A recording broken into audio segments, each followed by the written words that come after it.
Quand tu dis désactiver des sites de missiles nucléaires, Un professeur a déclaré: J'ai des amis à la base aérienne de Malmstrom qui rencontrent des problèmes d'OVNI survolant les sites de missiles nucléaires et neutralisant nos missiles nucléaires.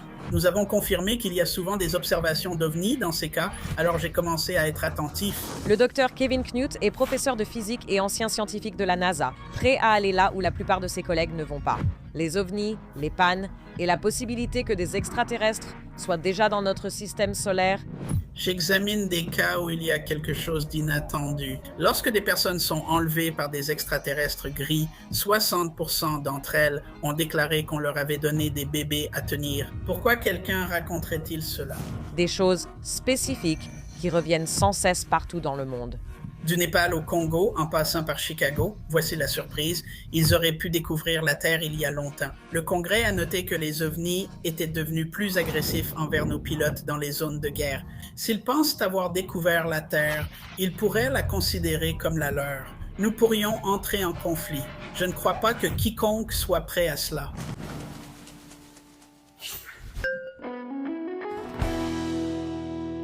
Bonjour, je suis Maïm Bialik Je suis Jonathan Cohen. et bienvenue dans notre décryptage. Comme vous pouvez le voir grâce à mon t-shirt et si vous regardez de près, à mes boucles d'oreilles. Aujourd'hui, c'est un jour où nous allons discuter de l'impossibilité de l'existence des extraterrestres. Notre invité aujourd'hui est quelqu'un qui a l'incroyable opportunité d'étudier les phénomènes aériens non identifiés, les PAN, du point de vue de la physique. Il est professeur à l'Université d'Albany. C'est l'Université d'État de New York à Albany. Kevin Knut est professeur de physique. Elle se concentre sur l'étude scientifique des pannes. C'est une ancienne chercheuse scientifique de la NASA. Il a travaillé au centre de recherche Ames, division des systèmes intelligents. Cet épisode en est un parfait exemple. Comment nous pouvons mêler le scepticisme, la curiosité, la critique avec l'ouverture d'esprit et la capacité d'ouvrir notre expérience consciente de ce qui est ici et maintenant à une compréhension possible de ce qui dépasse ce que nous pouvons voir et mesurer. Nous allons discuter de certaines des données les plus fascinantes qui existent en termes de vitesse, d'accélération, de quantité d'énergie nécessaire, rien que pour imaginer comment les pannes pourraient se déplacer. Le docteur Knut va également nous expliquer les rapports statistiquement significatifs et troublants d'observations d'OVNI autour d'activités militaires et nucléaires. Que se passe-t-il? De quoi devrions-nous nous inquiéter? Et où pouvons-nous trouver des informations sur ce qui va se passer ensuite? Nous allons parler de ceux à qui nous pouvons faire confiance pour ces informations. Nous allons aborder les caractéristiques uniques des recherches de l'Atlas à 3 yeux qui sont menées pour tester les véritables débris provenant de sites de crash et ce que nous pouvons en apprendre. Nous aborderons aussi l'hypothèse du monde aquatique. Que signifierait le fait d'imaginer que les extraterrestres ne viennent peut-être pas d'ailleurs, mais qu'ils sont peut-être déjà ici et qu'ils pourraient se trouver sous l'eau? Vous allez vouloir écouter jusqu'à la toute fin de cet épisode où nous demandons au docteur Knut ce qui lui est personnellement arrivé et qui le pousse à croire que l'étude des pannes est scientifiquement non seulement nécessaire, mais aussi essentielle à notre compréhension de notre humanité. Avant d'accueillir le docteur Knut, vous pouvez en savoir plus sur ses recherches sur albany.edu/giving/UAPX si vous souhaitez découvrir ce que signifie soutenir ce type de recherche. Docteur Kevin Knut, bienvenue dans l'émission. Break it down. Bonjour, merci de m'accueillir. J'aimerais que vous nous expliquiez pourquoi vous faites ce que vous faites en ce qui concerne votre étude des pannes. Né en 1965, j'avais 4 ans lors des alunissages d'Apollo et je m'en souviens. Je me souviens que mon père me tenait dans ses bras juste après qu'on les regardait à la télévision. Il a pointé la Lune du doigt et il m'a dit: Il y a des gens là-haut. Et ça m'a vraiment marqué. Et donc, j'étais ravi de voir Artemis 2 faire le tour de la Lune. En 1977, j'avais quoi, 12 ans. Et c'est à ce moment-là que Star Wars est sorti, ce qui bien sûr a eu un énorme impact. Et en même temps, le soir, vers 6h30, il diffusait À la recherche de avec Léonard Nimoy. Et À la recherche de proposait toujours des histoires d'ovnis passionnantes et intéressantes. J'ai fait mes études supérieures à l'Université d'État du Montana et j'y ai obtenu mon master en physique. Et quand je suis arrivé là-bas pour la première fois, c'était à la fin de l'été 1988. J'y vivais depuis environ une semaine et les cours venaient juste de commencer. Et il y a eu une mutilation de bétail à Bozeman dans un ranch. Cette nuit-là, il y a eu une centaine d'appels téléphoniques au bureau du shérif à propos d'OVNI. Et puis, il y a eu cette mutilation de bétail où 2 vaches ont été tuées et manipulées chirurgicalement. C'était très étrange. Et tout cela faisait la une des journaux. Les gens s'inquiétaient, vous savez, que ce soit des extraterrestres ou des satanistes. Et c'était les 2 principales explications. Ce sont les 2 hypothèses que tout le monde a retenues, non? Et nous en discutions au département de physique. Certains nouveaux étudiants, comme vous le savez si vous avez été en école doctorale, doivent s'adapter à un nouvel endroit où ils resteront 5 ans. Donc la conversation tournait plutôt autour du genre d'endroit fou dans lequel nous venions tous d'emménager et de la façon dont nous allions nous débrouiller ici, n'est-ce pas? Et c'était une discussion assez animée. Et l'un des professeurs est sorti de son bureau pour voir d'où venait tout ce vacarme. De toute évidence, nous l'avions dérangé. Et nous lui avons expliqué et il n'avait aucun mot de réconfort pour nous. En fait, c'était encore plus étrange.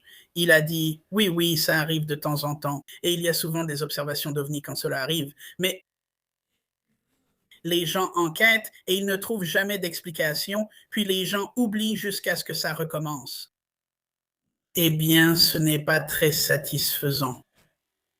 Et puis pour couronner le tout, il ajoute cette déclaration supplémentaire. Il dit, vous savez, j'ai des amis qui travaillent, qui sont dans l'armée de l'air, qui travaillent à la base aérienne de Malmstrom, dans le nord du Montana, et ils ont des problèmes là-bas avec des ovnis qui survolent les sites de missiles nucléaires et qui désactivent nos missiles nucléaires. Et vous savez, nous avons écouté poliment. Et quand il est parti, pour être honnête, on a éclaté de rire parce que c'était difficile d'imaginer que ce soit même possible, non? Les ovnis désactivent nos missiles nucléaires et notre gouvernement n'est même pas en état d'alerte. Je veux dire, ce n'est pas partout dans les médias. Donc, personne n'y croyait vraiment. Et c'est un peu devenu une blague récurrente pour l'année. À chaque mention d'un événement étrange, quelqu'un ajoutait « Ouais, mais c'est vraiment bizarre. Les ovnis désactivent des missiles nucléaires à la base de Malmstrom et tout le monde riait. » Et donc, ça m'est resté en tête jusqu'à l'époque où j'enseignais ici, à Ewalbeni, et ça devait être vers 2015 environ. Donc, c'est encore avant l'article du New York Times par Leslie Kean, Ralph Blumenthal et Eileen Cooper. Et donc, c'était avant cela. Et j'enseignais un cours d'astronomie et je préparais un cours sur l'astrobiologie et la possibilité de vie ailleurs. Et certains de mes étudiants voulaient que je parle des ovnis. Et je ne savais pas de quoi parler à part l'équation de Drake ou le paradoxe de Fermi. Donc, je fouillais simplement sur Internet pour réfléchir à ce qu'il y a quelque chose d'intelligent que je peux vraiment dire. Et je suis tombé sur la conférence de presse organisée par Robert Hastings en 2010, où il y avait 5 ou 6 personnes de l'US Air Force qui parlaient d'intrusion d'OVNI sur des sites de missiles nucléaires. La première personne à qui il a parlé était Robert Salas, présent à la base aérienne de Malmstrom. Et j'ai compris ça. J'étais là genre, wow, wow, wow, attends une minute. J'ai entendu parler de ça il y a 30 ans, non? J'en ai entendu parler quand j'étais en 3e cycle par un professeur de physique. Et ça m'a frappé de plein fouet. Genre, attends une minute, c'est très probablement réel. Et quoi? Et personne ne fait rien à ce sujet. Personne n'est même au courant. Et cela pourrait être extrêmement dangereux. Et ça m'a vraiment inquiété d'entendre ça. Et puis je suis resté éveillé. J'ai regardé toute la conférence de presse qui a duré 2 à 3 heures. Je ne me suis pas couché avant 3 heures du matin, alors que je devais me lever tôt pour aller en cours. Ça m'a frappé. Quelqu'un doit se pencher là-dessus et voir si c'est vraiment réel. Alors j'ai commencé à suivre ça de près. Je suivais ça de près. J'ai commencé à me renseigner sur le sujet et à récupérer tout ce que je pouvais qui semblait raisonnable. Et puis, quand l'article du New York Times est sorti en parlant de notre programme ATIP, je me suis dit, oui, les scientifiques doivent être impliqués. Quelqu'un doit étudier ces choses-là. Alors, j'ai décidé d'essayer d'étudier ça. Je ne savais pas ce que je pouvais faire, mais je me suis dit, d'abord, je vais faire mes devoirs. Faisons simplement ce qu'il faut faire. Donc, j'ai trouvé qu'il y avait un ensemble de rencontres où il donnait des descriptions de la vitesse à laquelle ces objets se déplaçaient. Et je me suis dit, eh bien, au moins, je peux estimer les vitesses et les accélérations et avoir une idée de ce à quoi nous avons affaire ici. Et cela m'a vraiment choqué que les vitesses et les accélérations étaient folles, je veux dire incroyablement élevées. Les observateurs devraient vraiment, vraiment, vraiment se tromper pour que ces chiffres soient même proches de ça. Donc j'ai trouvé ça vraiment incroyable. De manière générale. Pourquoi y en a-t-il autant? De scientifiques de divers domaines qui ont peur de s'intéresser à ce sujet. Je veux dire, il y a clairement un tabou à ce sujet. Vous savez, beaucoup de choses sont probablement liées à la façon dont cela a été dissimulé par notre gouvernement et d'autres gouvernements. Et ça, euh, il ne faut pas grand-chose pour le dissimuler. C'est pourquoi il n'est pas nécessaire que ce soit une grande théorie du complot. Il suffit simplement d'en rire. Um, il suffit de se moquer des témoins et tout le monde rit et ricane. Ils peuvent en parler au journal du soir et les présentateurs rient pendant qu'ils en parlent. Ils affichent un petit graphique ridicule, une soucoupe avec un bonhomme vert. Et c'est tout ce qu'il faut. Et tout le monde passe pour des fous. Donc les scientifiques ne veulent pas s'en mêler. Certains scientifiques y sont farouchement opposés. Comme quand ils découvrent que tu travailles là-dessus, tu n'es plus un scientifique à leurs yeux. C'est une réaction très étrange. Et ce n'est pas une réaction à laquelle on s'attendrait de la part d'un scientifique. Les scientifiques devraient être curieux, non? Et ils ont cette étrange attente qu'il doit y avoir une sorte de preuve irréfutable. Je veux dire, Michio Kaku utilise cette expression tout le temps. Il n'y a pas de preuve irréfutable. Eh bien, il n'y en a jamais en science. J'étudie les exoplanètes et nous n'avons pas de preuve irréfutable sur la nature de leurs atmosphères. Nous n'avons pas d'échantillons. Personne n'y est jamais allé. Nul n'a vraiment vu la planète directement. Mais nous en savons beaucoup à leur sujet. On obtient plein de petits morceaux d'informations et on assemble tout ça. Et selon une théorie, on peut faire des déductions. Et c'est essentiellement comme ça qu'on travaille en science. Les humains aiment trouver des motifs et nous sommes programmés pour reconnaître des motifs. Et parfois, cela signifie que nous allons créer des motifs là où il n'en existe pas. Et quand on parle de ce genre de données, il est très tentant de les relier pour y voir un schéma qui suggère qu'il y a des extraterrestres et qu'ils s'intéressent aux installations nucléaires.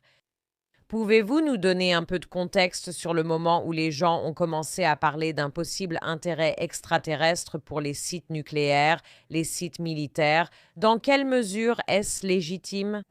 Et est-ce un point de départ pour notre enquête?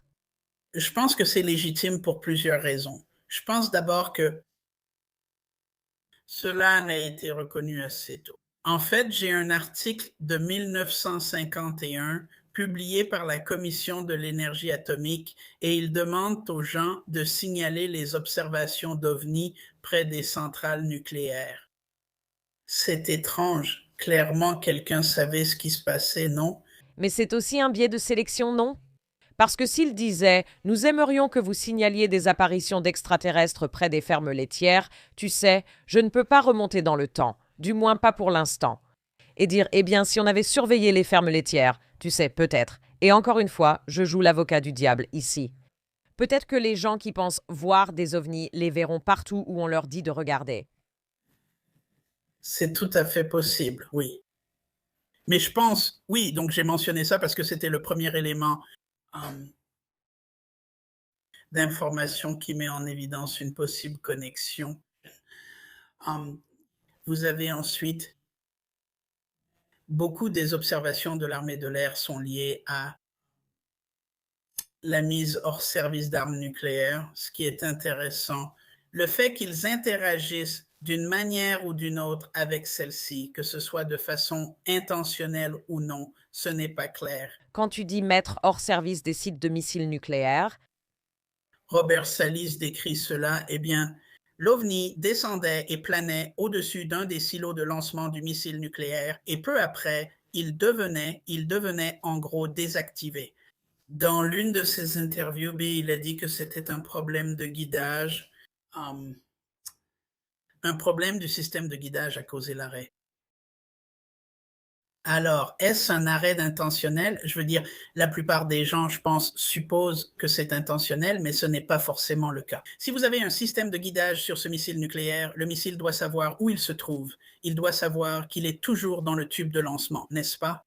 En l'absence d'autres preuves, ma première hypothèse n'est pas celle des extraterrestres. Ma première, ma deuxième ou même ma 10e hypothèse serait qu'il y a beaucoup de pays dans le monde qui aimeraient bien saboter nos missiles, non? Comme ça. Donc je ne vais pas forcément penser aux ovnis, mais peut-être que tu peux nous donner un peu plus de contexte, tu sais, sur la façon dont on rassemble tous ces éléments. Pour nous orienter vers ça, plutôt que vers beaucoup d'autres explications que certains d'entre nous pourraient imaginer. La principale difficulté, c'est que tout cela a commencé, d'après ce que je sais, la désactivation des missiles nucléaires a commencé dans les années 60. À l'époque, personne n'avait de drone. Ces objets se comportaient comme ce qu'on appellerait aujourd'hui des drones, n'est-ce pas? Et donc, je pense que c'est l'une des principales difficultés. Quand ils étaient observés, ils ressemblaient à ce que les gens décrivaient comme étant des ovnis. Certaines des descriptions parlaient de boules de lumière et c'est donc là qu'ils en sont venus à cette explication. Um, et c'était apparemment assez courant. Ma femme vient de Louisiane. Nous y étions pour Mardi Gras il y a 2 ans.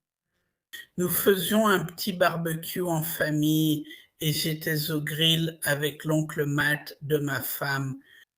Et j'ai remarqué qu'il avait sa casquette. Il avait été dans l'armée de l'air et je n'y avais jamais vraiment pensé. Mais il portait une casquette, vous savez, où il était écrit Armée de l'air et base aérienne de Malmstrom. Et j'ai dit, quoi? Attends, tu étais à Malmstrom? Quand est-ce que tu étais à Malmstrom? Il m'a dit, au début des années 70, période où ces arrêts se produisaient. J'ai demandé, tu savais quelque chose sur les ovnis désactivant des missiles nucléaires? Il a répondu, oh oui, ça arrivait tout le temps et blablabla. C'était de notoriété publique.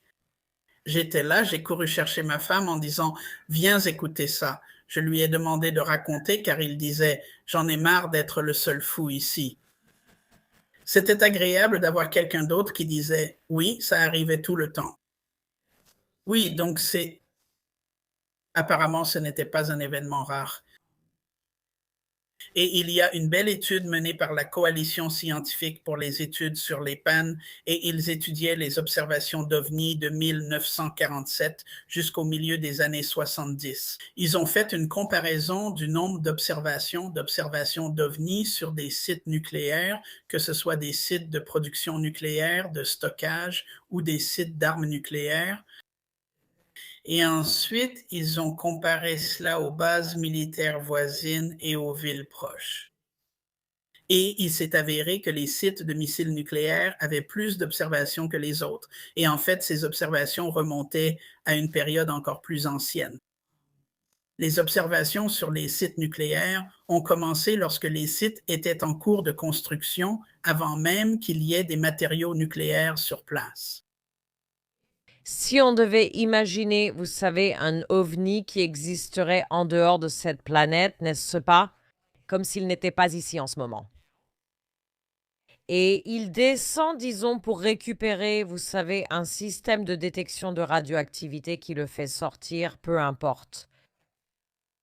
Expliquez-nous d'un point de vue physique, de quoi parlons-nous réellement? Comment cet ovni arrive-t-il réellement ici? C'est lié à l'un des arguments de Carl Sagan contre l'idée que les ovnis soient extraterrestres. Et il disait quelque chose comme « J'ai du mal à croire qu'un engin arrive de l'espace interstellaire tous les mardis. » C'est ça. Et je pense qu'il a raison à ce sujet. Je pense que ce n'est pas ce qui se passe. Je pense qu'ils vivent ici. Le point de vue de Sagan serait, en théorie, qu'au-delà de ce que nous connaissons dans notre galaxie, il existe des endroits, n'est-ce pas, où il y a des soucoupes volantes, faute d'un meilleur terme. Et d'une certaine manière, ils peuvent voyager à travers le temps, n'est-ce pas? Ils voyagent depuis l'endroit où ils se trouvent à des vitesses que nous ne comprenons même pas parce que techniquement, n'est-ce pas, c'est de là qu'ils viendraient, en dehors de notre capacité de mesure à distance. D'un autre système stellaire. C'est exact, d'un autre système stellaire. Super. Donc, ils entreraient dans notre atmosphère sans être détectés jusqu'au moment de se révéler, n'est-ce pas? Ou jusqu'à ce qu'ils aient besoin d'accéder aux informations qu'ils sont venus recueillir. Et ensuite, ils sont capables, encore une fois, de disparaître à nos yeux, malgré toutes nos capacités de détection, parfois en un instant. Ils existent ailleurs, dans un autre système stellaire, avec toutes les informations recueillies. Une question que je me pose à ce sujet, pourquoi s'écrasent-ils?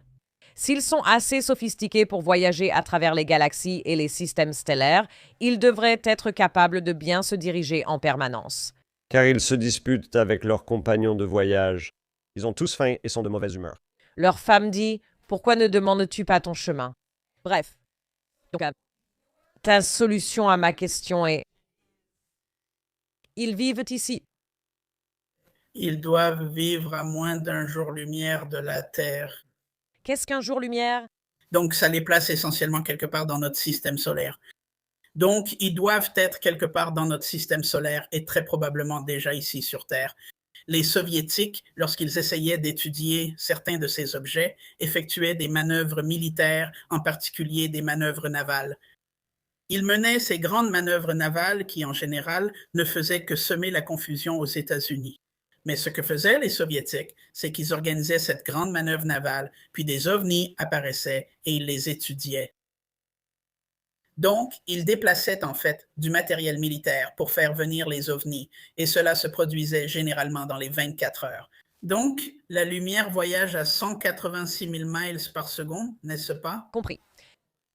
Donc, pour qu'un ovni arrive ici en 24 heures, la lumière aurait dû parcourir une certaine distance pour transmettre l'information, puis ils auraient dû faire le trajet retour.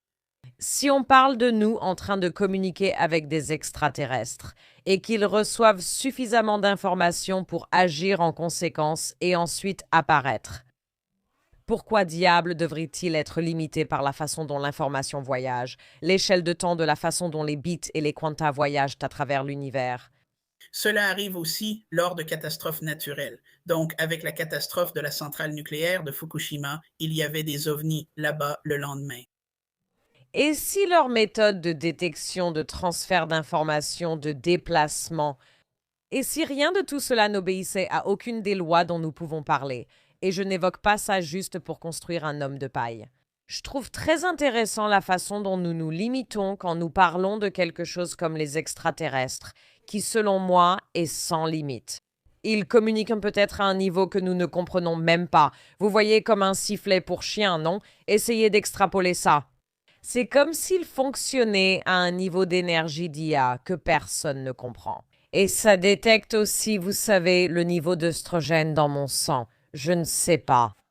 Non, c'est un bon point et ça rend l'étude de quelque chose dont tu ne sais rien très difficile.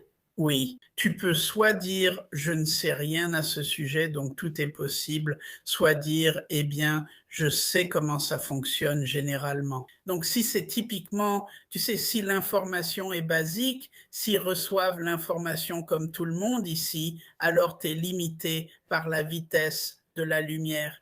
Et donc, ça veut dire qu'ils ne peuvent pas être très loin. D'accord. Je veux bien, donc je vais accepter qu'il y ait une solution possible, une explication possible, tu sais, pour des décennies de rapports faisant état d'une sorte de lien temporel entre l'activité militaire ou radioactive sur cette planète et une augmentation des signalements, des observations de l'activité. Pour que ces choses coïncident dans le temps, l'explication logique que nous pouvons fournir dans le cadre des mathématiques, de la physique et de la science que nous avons. La conclusion logique serait qu'ils n'ont pas besoin de voyager aussi loin. Disons que les extraterrestres sont à une journée-lumière de nous. À quoi devrais-je penser concrètement comme cadre? Est-ce qu'ils se cachent à la vue de tous? Tu sais à quoi ça ressemble? Je veux dire, c'est une bonne question. On ne sait rien d'eux, ni de leurs intentions, ni de ce qu'ils font. Donc, c'est difficile de savoir exactement. Ils ont probablement, s'ils s'ils proviennent d'un autre système stellaire, alors on pourrait supposer qu'ils ont une sorte de base ou de colonie ou quelque chose comme ça ici, tu vois, à cette échelle. Non, ce ne peut pas être à grande échelle, on l'aurait déjà vu. Donc c'est et est-ce qu'ils se cachent? C'est très possible. Il pourrait avoir une base sur un astéroïde dans la ceinture d'astéroïdes et il faudrait une éternité pour la trouver. Um, il pourrait être dans nos océans, sous terre, sur Terre. On pourrait faire la même chose pour certaines lunes de Jupiter. Europe a un océan de près de 100 km de profondeur. Il pourrait y vivre. Il pourrait venir d'Europe. Vous savez, ils ne viennent peut-être pas vraiment d'un autre système stellaire. Ils pourraient aussi venir de la Terre. Ils ont peut-être vécu ici sans qu'on le sache. C'est une possibilité parmi d'autres, difficile à déterminer. Il y a aussi, vous savez, Michael Masters dans le Montana a suggéré qu'ils sont des voyageurs temporels.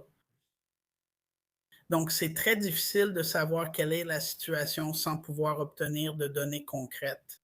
Quelles sont les données concrètes les plus convaincantes pour vous qui soutiennent que quelque chose se passe, qui serait d'origine extraterrestre, pour ainsi dire?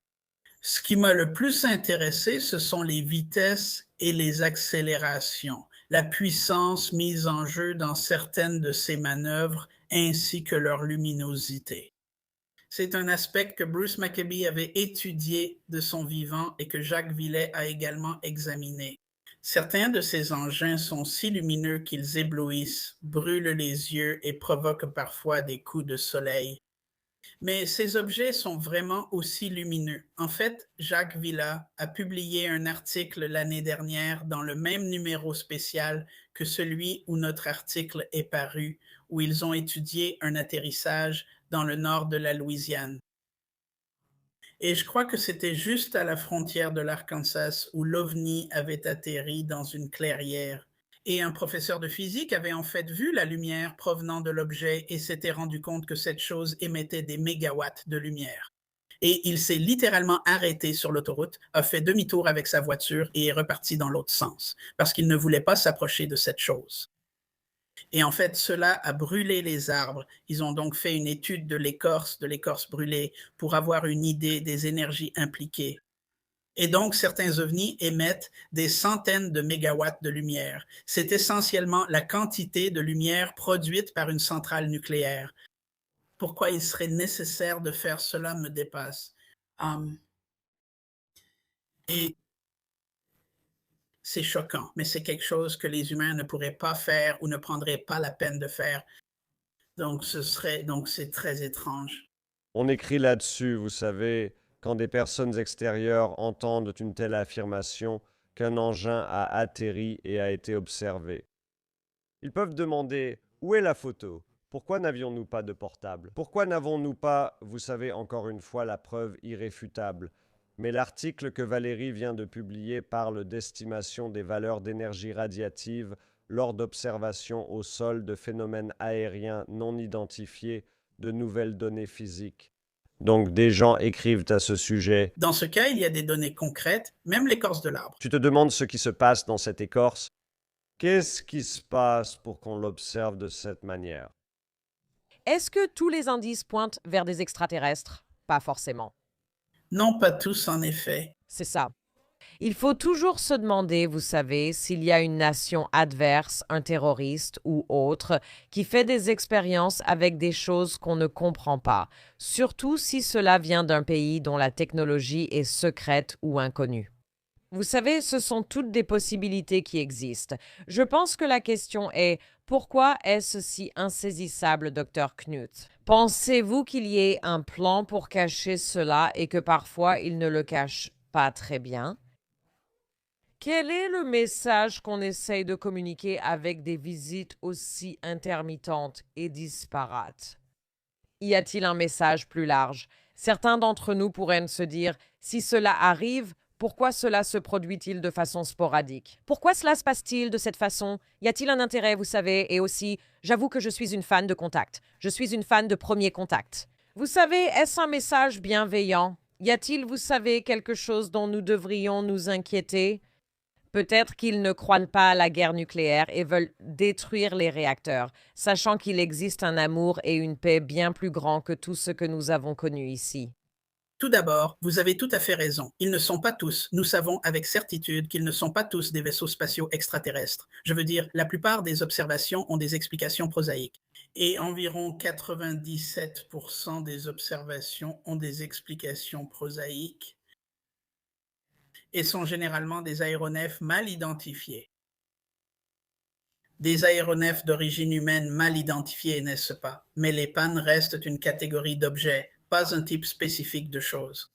Donc, nous n'avons pas encore de taxonomie de ce que sont toutes ces choses. Donc, certains d'entre eux sont-ils des drones adverses? Très probablement. C'est probablement le cas et il y en a sans doute une plus grande proportion que d'engins extraterrestres. Les éléments de preuve les plus convaincants sont généralement les quantités d'énergie et de puissance impliquées. Si vous y pensez, vous avez un objet qui émet des centaines de mégawatts de lumière. Cela signifie que vous gérez cette quantité de puissance dans votre engin. Eh bien, si vous avez 1%, je veux dire, tous nos appareils d'origine humaine ont une certaine inefficacité. Donc, même si c'est efficace à 99%, la plupart de nos appareils fonctionnent à environ 20% d'efficacité, n'est-ce pas? La thermodynamique, c'est compliqué. Mais même s'ils sont vraiment performants, ils ont une efficacité de 99%. Cela signifie qu'il y a une inefficacité d'1%. S'ils produisent 100 mégawatts de lumière, 1 mégawatt se transforme en chaleur perdue dans l'appareil, ce qui est très dangereux. Impossible de faire cela, ça ne marcherait pas. Donc, ce n'est pas clair. Ce n'est même pas clair comment interpréter les résultats parce qu'on ne sait pas comment on pourrait concevoir quelque chose comme ça à la base. Pourquoi le ferait-on ou comment? Ce n'est pas clair. Je pense que ce sont là des preuves parmi les plus convaincantes. Mais la majorité des observations ne sont pas cela, n'est-ce pas? Et je pense que c'est une chose qui a été difficile. Je veux dire, j'ai encore des scientifiques qui me demandent comment les ovnis volent-ils? Je dis, eh bien, ils volent différemment. Certains volent différemment des autres et nous ignorons la variété des types d'appareils existants. Et les décollages, je trouve les décollages intéressants parce qu'ils sont presque jamais observés. Ils ne vont presque jamais du sol à un départ fulgurant. Ils ne font presque jamais ça. Ils s'élèvent à une certaine hauteur au-dessus du sol, planent une seconde, puis s'envolent rapidement. Mais leur façon de quitter le sol varie selon les engins. Donc, dans l'affaire Lani Zamora au Nouveau-Mexique, à Socorro, Nouveau-Mexique, c'était, je ne me souviens plus des dates, dans les années 60, je suppose. Cet engin, un engin en forme de dirigeable, utilisait quelque chose comme des moteurs fusées pour quitter le sol. Il y a réellement eu une décharge de fusée et la sauge a pris feu, puis l'engin est resté en vol stationnaire et ensuite il est parti, il a disparu. Alors que vous avez un autre cas en France, le cas Amarante, où cet engin se trouvait dans un champ et il a décollé. Mais il n'y avait aucun bruit, rien, pas de flamme, pas de son, pas de grand spectacle. Mais lorsque l'engin a décollé, toute l'herbe s'est orientée vers lui comme si l'engin était chargé d'électricité statique. Donc ces engins utilisent différentes techniques de propulsion. On ne sait même pas ce que c'est, vous savez, on ne connaît même pas encore leur classification. Nous n'avons même pas encore fait le travail de classification. Donc c'est difficile. Nous sommes dans une situation difficile. À quel point ces exemples étaient-ils éloignés? Est-ce qu'ils utilisent une technologie différente ou bien la technologie qu'ils possèdent a-t-elle évolué? Socorro, c'était en 1964. Et Amarante n'était probablement pas très différent. Je veux dire, l'exemple de Socorro, c'était un sergent qui l'a signalé, le sergent Zamora. Donc, c'était un sergent qui a signalé ce qu'il pensait être une sorte d'accident de voiture ou quelque chose comme ça. Je pense que c'est une autre question, et ça soulève un peu la question. En qui pouvons-nous avoir confiance? Quand les agriculteurs disaient que des pierres tombèrent du ciel, on les prenait de haut, pensant qu'ils ne savaient pas de quoi ils parlaient. Et puis, en fait, il s'est avéré que des choses tombent vraiment du ciel. Comment décidons-nous à qui faire confiance? Et qu'avez-vous trouvé comme élément de preuve? Vous savez, faisons-nous plus confiance au témoignage d'une personne qu'à celui d'une autre? Parce que pour beaucoup de ces choses, il faut d'abord croire le témoignage. Vous savez, nous en avons parlé avec David Kipping, n'est-ce pas? Par exemple, comment, en tant que scientifique, décidez-vous de ce qui a du poids? Quelles preuves vous font passer de je ne sais pas, ça semble anecdotique, ou c'était peut-être une hallucination, ou bien il dormait peut-être à autre chose? Qu'est-ce qui fait pencher la balance pour vous pour savoir à qui faire confiance? C'est sans doute le plus difficile à gérer. Je veux dire, la plupart des informations que nous avons sont des preuves anecdotiques, ce qui n'est pas très fiable. Je ne pense pas que quelqu'un dirait le contraire. Ce que je fais généralement avec ça, c'est que je regarde différents témoignages et je cherche des points communs qui sont inattendus et surtout dans les cas plus anciens. Dans les cas plus anciens, il n'y avait pas la communication mondiale que nous avons aujourd'hui. Il n'y avait pas ce langage du type ils vont attendre que je dise ceci ou je vais pencher pour cela. Ainsi, les données anciennes sont plus isolées, ce qui est positif. Généralement, on se focalise sur les cas anciens et on cherche l'inattendu. C'est en gros ce qu'on fait avec la théorie de l'information. L'information est liée à l'entropie, mais une bonne façon d'y penser, c'est que c'est la somme de P log P, c'est-à-dire la probabilité multipliée par le logarithme de la probabilité de l'événement auquel vous pensez. Et on peut considérer que le logarithme de la probabilité d'un événement porte même un nom. On appelle ça la surprise, ce qui est un excellent nom pour une grandeur physique. Donc, le logarithme d'une probabilité d'un signal s'appelle la surprise, c'est moins le logarithme de la probabilité. Donc, si la probabilité est faible, alors la surprise est grande. Donc, vous voulez, donc vous êtes. Donc, en gros, j'examine des cas où il se passe quelque chose d'inattendu, où la surprise est élevée, n'est-ce pas?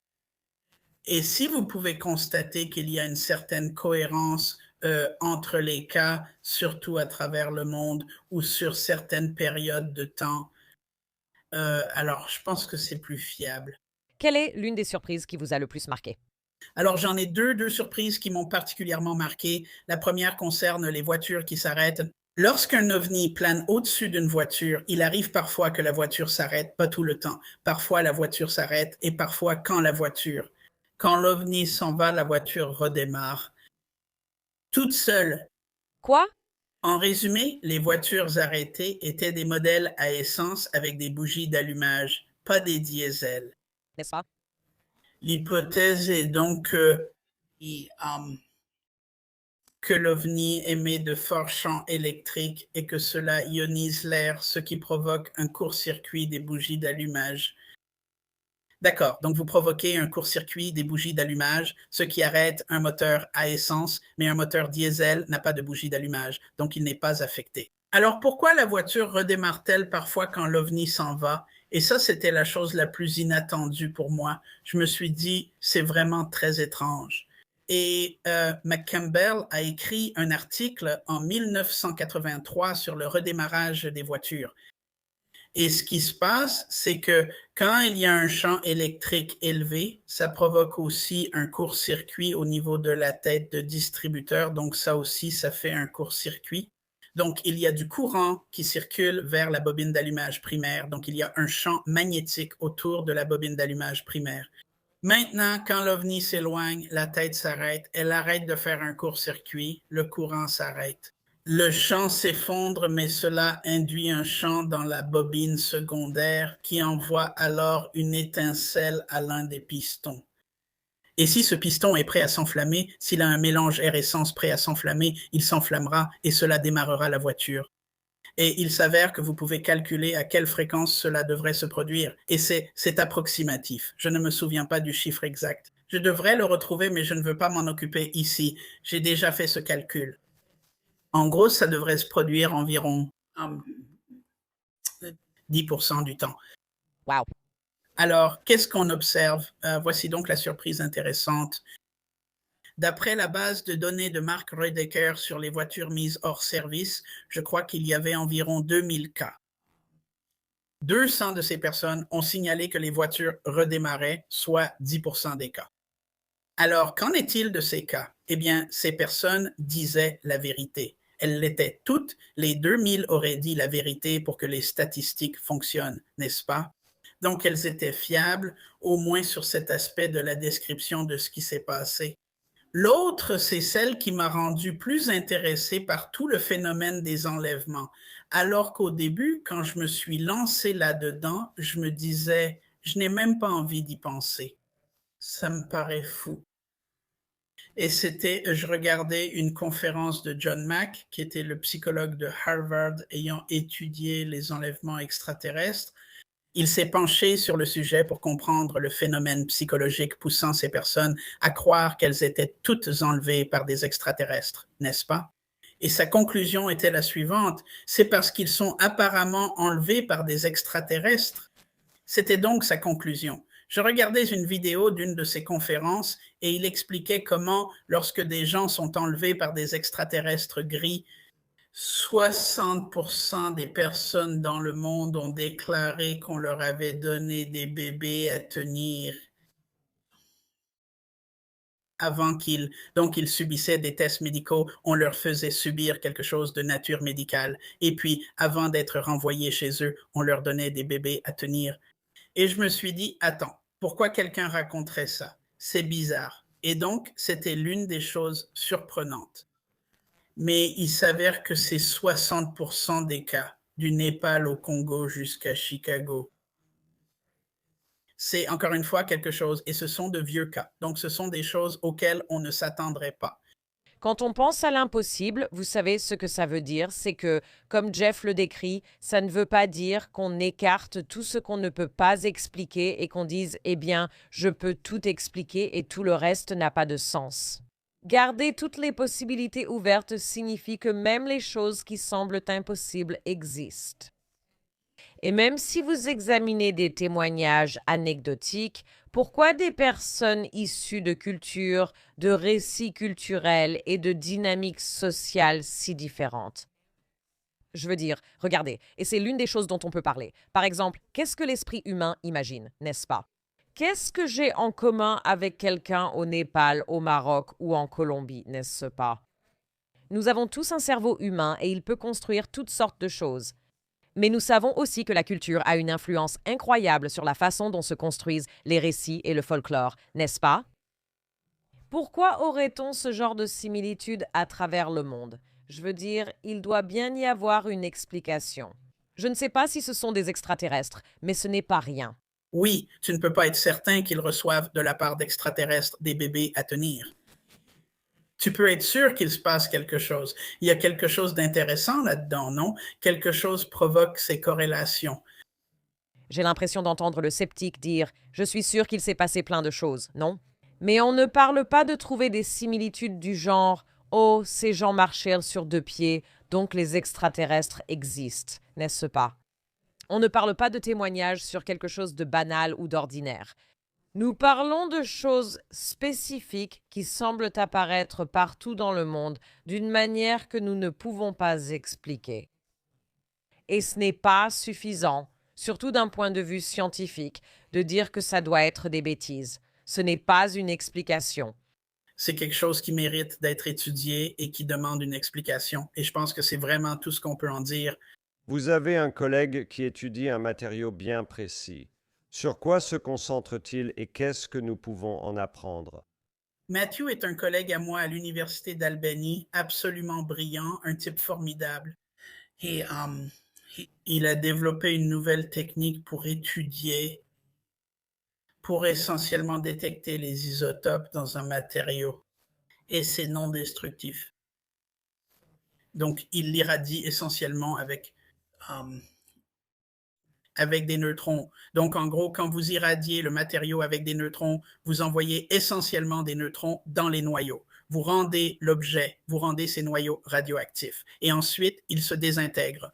Donc, vous observez leur désintégration et vous observez les taux de désintégration, puis vous déterminez de quel élément il s'agissait. Et vous savez alors en quoi il s'est désintégré. Vous saviez ce que c'était avant de le rendre radioactif. C'est essentiellement ce qu'il fait. Donc, c'est une technique brillante et elle fonctionne. Et donc, il a examiné des matériaux provenant de prétendus sites de crash et d'accidents d'OVNI.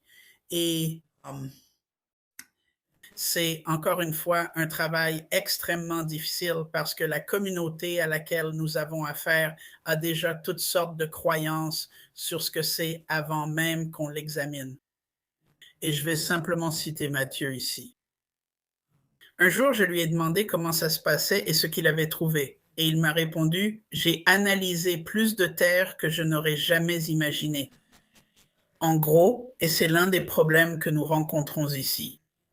La communauté OVNI est ravie que nous, les scientifiques, soyons impliqués, mais à bien des égards, nous gâchons tout le plaisir. Et oui, car on se rend compte que la plupart de ces choses ne sont pas si intéressantes.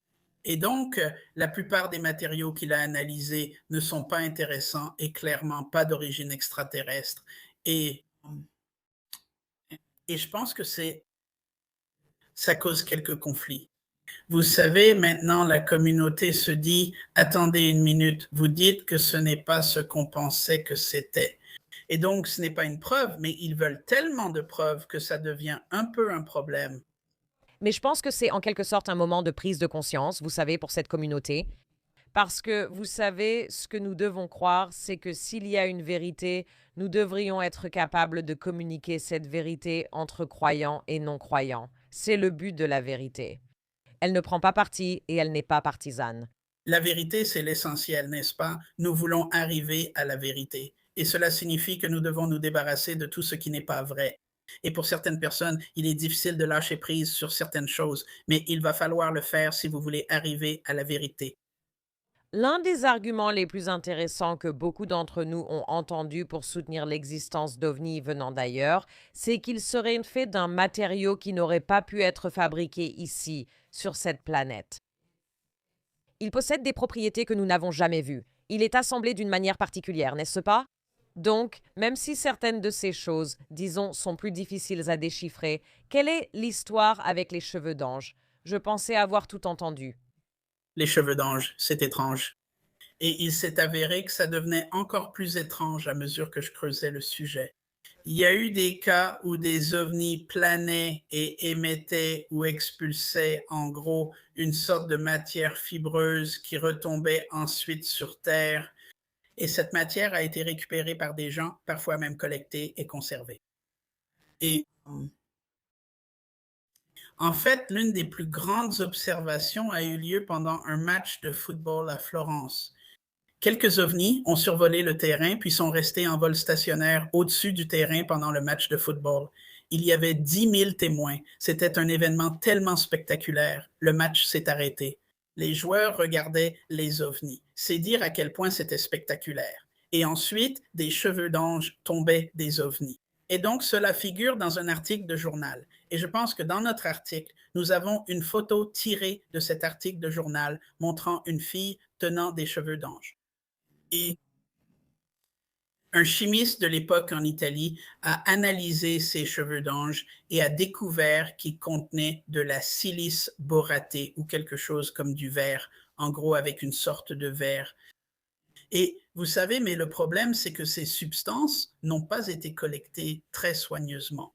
Des gens l'ont ramassé lors d'un match de football et l'ont emporté chez eux, donc il pouvait y avoir de la saleté dessus. C'est peut-être ce qu'ils ont analysé.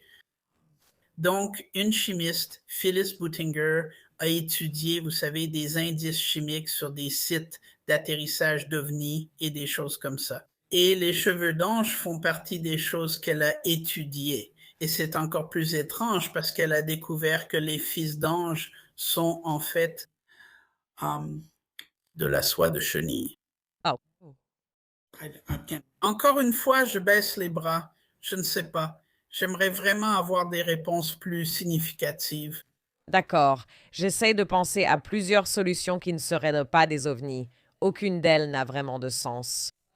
Par exemple, pourquoi un gouvernement hostile aurait-il besoin de larguer de la soie de chenille lors d'un match de football en 1954 à Florence?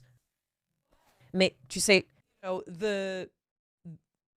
si je laisse mon esprit rêver et imaginer, tu vois, il y a une sorte de matière organique qui est d'une certaine façon liée à un phénomène aérien non identifié. Je peux dire ça. Ce n'est vraiment pas clair pourquoi cela se produit, ni comment cela se produit, ni comment les cheveux d'ange sont émis par ces objets.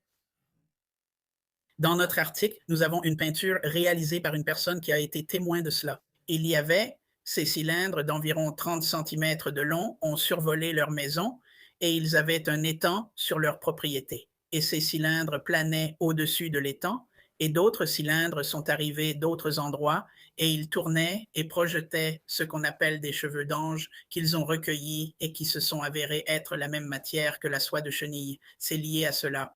C'est incroyable. Personne ne sait vraiment quoi en penser, non? Ça, oui. Je reviens juste à votre collègue dont vous avez dit qu'il était un peu rabat-joie. Est-ce qu'il trouve quelque chose de vraiment inhabituel qu'il n'arrive pas à expliquer? Il a découvert qu'il avait du matériel provenant d'un prétendu site de crash et ce matériel, il n'arrive pas à le rendre radioactif. En gros, ce matériau protège et absorbe tous les rayonnements qu'il peut lui envoyer. Et il l'a mis dans une boîte avec une source de plutonium pendant une semaine, puis il l'a sorti et le matériau n'a pas été affecté. Donc c'est vraiment étrange. C'est intéressant car si je voulais créer un bouclier contre les radiations, c'est ce que je ferais, c'est ce qu'on espérerait. Donc un vaisseau spatial avec ce type de protection contre les radiations, ce serait une protection incroyable, peu importe ce qu'est ce matériau. Donc il l'étudie encore, en fait. Et nous n'avons pas cette capacité actuellement. Non. Ce serait très utile si nous l'avions, car nous pourrions créer un blindage qui empêcherait alors notre propre matière nucléaire de causer des dommages. Oui, ce serait super d'avoir un blindage anti-radiation comme ce matériau, c'est très intéressant. Est-il possible de le décomposer et de l'étudier par rétro-ingénierie, ou bien nous n'avons pas cette capacité? Tu peux le faire, il cherche plus d'informations et l'étudie actuellement. Il espère pouvoir le décomposer et comprendre son fonctionnement un jour. Il a des hypothèses sur ce qui se passe. Je veux dire, parmi tout ce dont on parle, c'est ce qui me semble le plus intéressant, comme les cheveux d'ange. Je me dis, c'est bizarre. C'est juste bizarre, non? C'est juste bizarre, mais ce n'est pas très pratique. Mais ça, là où ça parle de la façon dont un engin pourrait se déplacer, ça parle des avancées dont nous avons besoin. Parce que l'idée serait que s'il se déplace sans être détecté, alors ils ont une technologie plus sophistiquée que la nôtre, et nous en bénéficierions. Alors qu'en penses-tu, Ed? Je vais lever les bras au ciel comme le docteur Knut. Je ne sais pas. La première chose à laquelle j'ai pensé quand j'ai entendu parler de ces cheveux d'ange, c'est au récit biblique de la manne du ciel, qui, selon eux, pourrait avoir été une sorte de substance très riche en glucides, je crois, un genre de chose qui provient d'une plante et qui, en théorie, pourrait te nourrir si tu n'avais pas beaucoup d'autres nutriments. Donc la première chose à laquelle j'ai pensé, c'est, tu sais, est-ce que c'est une sorte de sous-produit? Est-ce que c'est une sorte de... je ne sais pas. L'idée n'est pas forcément, tu sais, si tu veux imaginer l'impossible, si tu veux vraiment sortir des sentiers battus, l'idée n'est pas de se demander pourquoi il laisse tomber de la soie de chenille. C'est ce qui pourrait se passer à l'intérieur d'un engin, dont le sous-produit pourrait être ceci. Ce n'est pas comme si je croyais que la façon dont les extraterrestres communiquent avec nous, c'est en nous lançant de la soie de chenille en espérant qu'on comprenne. Oui, oui. Donc c'est un sous-produit. C'est quelque chose qui se passe dans l'appareil. Ça pourrait être l'échappement. Je dis simplement que, vous savez, si on entend des sabots, ce sont en général des chevaux. Donc si vous voyez un objet volant non identifié et qu'il lance, vous savez, de la soie de chenille, oui, l'explication la plus logique, c'est qu'ils veulent qu'on la reçoive et qu'on construise un château avec. Je ne sais pas. Mais ce qui peut souvent arriver, vous savez, évidemment pas aussi fréquemment, mais ça peut quand même arriver, c'est qu'on essaye d'interpréter la mauvaise chose, non? Je pense, docteur Knut, que ça vous arrive souvent. Vous vous concentrez sur une chose, mais ce n'est peut-être pas vraiment ce qui se passe. Un peu comme les dossiers Epstein et beaucoup de guerres dans le monde, non? De quoi essaie-t-on de nous détourner? Et si on parle d'êtres qui vivent ici ou qui viennent d'autres galaxies ou systèmes stellaires, vous voyez? S'ils ont ce niveau de sophistication, cette capacité de voyager, de détecter, vous savez, ils ne seront probablement pas aussi simples d'esprit que nous. C'est ce que je pense. Je pense qu'il y a un fossé. D'un côté, certaines preuves que nous n'arrivons pas vraiment à expliquer. Il y a le travail scientifique de prouver et d'essayer de créer une explication, c'est-à-dire de déconstruire le matériau et d'essayer de comprendre les propriétés physiques du matériau, d'essayer de comprendre la propulsion, ce qui alimente ensuite les preuves. Et puis, il y a la théorie basée sur le fait d'être suffisamment immergé dans toutes ces informations pour se demander qu'est-ce que cela signifie? Quel est le but? Et ça, bien sûr, c'est la partie la plus difficile parce qu'on n'a pas assez des deux autres pour être satisfait. Que font-ils et quelles sont leurs intentions? Et je pense que c'est probablement aussi le plus difficile parce que s'ils ne sont pas humains, alors ils pourraient penser très différemment de nous, n'est-ce pas? Des motivations très différentes. Cela nous fait un peu réfléchir aux textes spirituels que nous avons vus comme des indices, d'une certaine manière. Par exemple, pourquoi cela concernerait-il le nucléaire? Pourquoi apparaîtrait-il dans ces zones particulières? Pourquoi, si les Russes déplacent du matériel et font des exercices militaires, cela serait-il le signal qui les attire? Qu'est-ce qui rend la Terre si intéressante à leurs yeux? Ont-ils un intérêt particulier dans l'évolution de la Terre, ses matériaux, ou la survie ou non de la planète d'une certaine manière? Sont-ils bienveillants ou, vous savez, sont-ils là pour récolter quelque chose? Ce sont toutes de grandes questions. Je ne sais pas si, vous savez, on veut passer un peu de temps à explorer un peu comment vous pensez, vous savez, pas forcément avec une preuve concrète de tout ça. La chose la plus courante que les gens diront, c'est clairement que, vous savez, on a des preuves, ils sont ici depuis longtemps. De telles observations existent depuis des siècles. Et donc, s'ils sont ici depuis longtemps, alors l'argument est généralement, eh bien, s'ils voulaient nous conquérir et coloniser la Terre, ils l'auraient déjà fait. Eh bien, peut-être, peut-être pas. En réalité, vous n'en savez rien. L'image que j'ai un peu reconstituée, qui semble décrire beaucoup de ce qui se passe, c'est qu'ils pourraient avoir découvert la Terre il y a longtemps et avoir des bases ici où ils étudient essentiellement la biologie. Je veux dire, nous ferions la même chose. Nous étudierions la biologie. Ce n'est qu'au milieu du siècle dernier, vraiment à partir de la Seconde Guerre mondiale, que les humains sont devenus assez puissants pour vraiment détruire la planète. Vous savez, avec les armes nucléaires, nous pourrions détruire la planète. Avec notre pollution, vous savez, nous sommes en train de détruire la planète. Donc, nous sommes devenus un problème. Et si vous pensez qu'ils ont découvert la Terre, vous savez, la Terre, ils peuvent avoir un état d'esprit. La Terre est leur planète, n'est-ce pas? Et il se trouve que nous vivons ici. Mais maintenant, les humains sont un danger pour leur planète. Et donc, nous pourrions finir nous pourrions finir par avoir un conflit un jour si c'est le cas. Donc, il se peut qu'ils n'aient pas voulu coloniser la Terre. Ils l'ont déjà fait à leur manière. Ils l'ont fait il y a très longtemps. Mais nous pourrions être un problème à ce stade. Et ils pourraient nous surveiller de très près pour s'assurer de voir ce que nous faisons et essayer de nous dissuader d'une manière ou d'une autre, ou quoi que ce soit. Le Congrès avait noté que dans leur déclaration, ils avaient constaté que les ovnis étaient devenus plus agressifs envers nos pilotes dans les zones de guerre ces dernières années. Ils ont foncé sur nos avions et ce genre de choses. Louis Elizondo m'en avait également parlé. En 2015, ils avaient des observations presque quotidiennes dans le golfe Persique où ils effectuaient des sorties en Syrie. Et dans ce cas, ils ont réellement dû voler. Ils quittaient le porte-avions pour la Syrie lorsque des ovnis fonçaient sur leurs avions avant de les éviter à la dernière seconde. Ils considéraient cela comme des manœuvres agressives, ce qui est très probablement ce qui se passe. Donc, c'est un peu l'image que j'ai réussi à reconstituer. Ils sont ici depuis longtemps. Ils étudient la Terre et maintenant, nous sommes un peu un problème. Nous savons que nous sommes un problème et le reconnaissons déjà en partie. Quand cette augmentation de leurs interactions avec les pilotes a-t-elle eu lieu? Ces cas ont eu lieu en 2015. C'est fascinant de penser que c'est leur planète. Où sont-ils? Nous avons évoqué la possibilité qu'ils soient ici. Ils essaient d'éviter d'être détectés à grande échelle. Où seraient-ils réellement? Eh bien, les océans sont très peu explorés. Ce sont d'excellents endroits pour se cacher, d'excellents endroits pour vivre, en fait. Donc, je dirais probablement quelque part dans l'océan. Et 2 tiers des observations d'ovnis sont liées à l'eau. Avec les ovnis qui entrent et sortent de l'eau, ils pourraient très bien y vivre.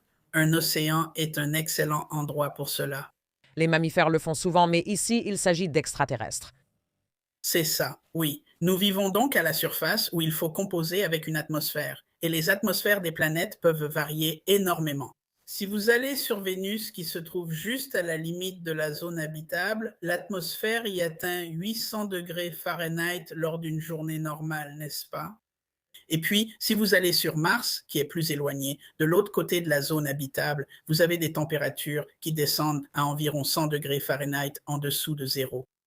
Donc, il y a littéralement une différence de 1000 degrés dans les températures atmosphériques à laquelle vous devrez faire face en passant d'une planète à l'autre. Maintenant, si vous allez dans un océan d'eau liquide, l'eau est très courante et les océans semblent eux aussi assez répandus. Donc, vous allez sur une planète d'eau liquide. Eh bien, l'eau liquide n'est liquide que, vous savez, de 32 degrés Fahrenheit à 212 degrés Fahrenheit. Donc, vous avez une plage de température plus limitée et vous devriez vous soucier de la pression de l'eau, mais vous pouvez en fait descendre à une profondeur où vous avez des pressions que vous pouvez gérer. Et vous êtes protégé des radiations, vous êtes protégé des éruptions solaires, des rayons cosmiques, vous êtes protégé des impacts de météorites dans une certaine mesure. Vivent-ils dans des vaisseaux là-dessous? Peuvent-ils respirer? Je crois qu'il nous est difficile d'imaginer des choses non basées sur le carbone, n'est-ce pas? C'est-à-dire, vous savez, je ne sais pas. Je peux inventer plein de choses. Par exemple, il y a une détection où ils peuvent être réduits à des molécules d'eau. Je ne sais pas. Je ne sais pas ce que ça veut dire. On a observé que des engins entraient dans l'eau et en sortaient, et ce sont certains des témoignages les plus anciens, car ils sont conservés dans les journaux de bord des navires. Richard Dolan, dans son livre le plus récent, présente des listes d'observations de ce type qui remontent facilement à 200 ans. Alors, est-ce qu'ils vivent dans leur vaisseau sous l'eau, ce qui serait tout à fait possible, ou bien y a-t-il des cités là-dessous? Viennent-ils de là? Je veux dire, ont-ils évolué sous l'eau et sont-ils simplement une autre espèce intelligente sur cette planète qui, en plus, nous évite? C'est possible aussi. Pouvez-vous parler un peu du rôle que vous pensez que le gouvernement joue dans les informations auxquelles nous avons accès, les informations que nous devrions avoir, et parler un peu de cette ère de divulgation et de la reconnaissance du fait qu'il existe des recherches et, dans de nombreux cas, des preuves convaincantes qui ont été cachées au public? Nos gouvernements s'intéressent à ces sujets depuis les années 40. Les observations scandinaves remontent, vous savez, celles qui ont attiré leur attention, en fait, aux années 30.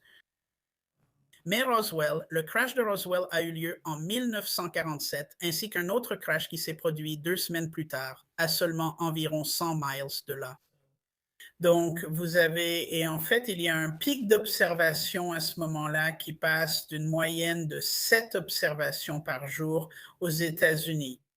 Et pendant cette semaine-là, ça monte à environ 250 observations par jour à travers le pays. Maintenant, est-ce que c'est à cause de Kenneth Arnold qui les a vus et que c'était dans les journaux? Très probablement.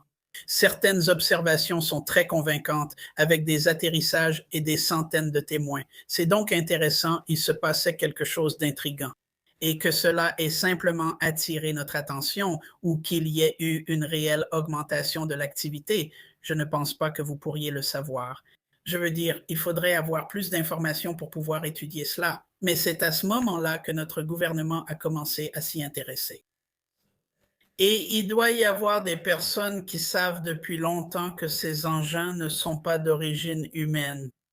Hermann Oberth, qui est un pionnier de la fusée, il a été le mentor de Werner von Braun. Il a donné une conférence, je crois, en 1954 sur les ovnis.